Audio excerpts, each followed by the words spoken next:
So, okay. So I think that the war on drugs is actually advancing and progressing. I just think that the news doesn't inform us about it. It just tells us the bad things about the war, other than the good things that like billions of dollars are being invested into the war. Do you believe extradition is a fair punishment for drug dealers? Well, running away from the problem or taking the problem somewhere else is not the solution. I think that the death penalty should be enforced in this situation. Do you believe that if Pablo Escobar never existed, narco-trafficking wouldn't be this bad? Well, I can actually say that, but I think it wouldn't have been this. I mean, destiny has its way of making things happen.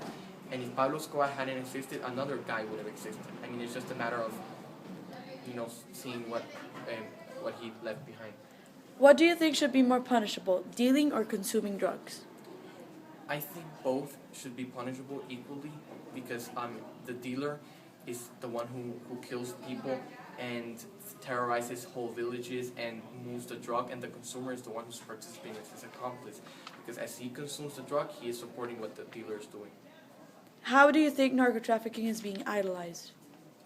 Well, in propaganda, well, not so much in propaganda, but in people think it's cool to consume drugs. People think it's adventurous to go and with a car and a pickup truck full of cocaine or a crack or methamphetamine, and they think it's like some Indiana Jones type of adventure. Is the media to blame for people getting involved in narco-trafficking? Well, I wouldn't say the media is the one who's involved. Maybe not the news media, but the movie media, yes. I mean, we see this whole movies, basically movies, old movies about drugs and everything, and we see how these people live their life in grand ways for consuming drugs, and the dealers, they sell drugs and they live in mansions. Basically, almost all telenovelas produced today are based on drug dealers.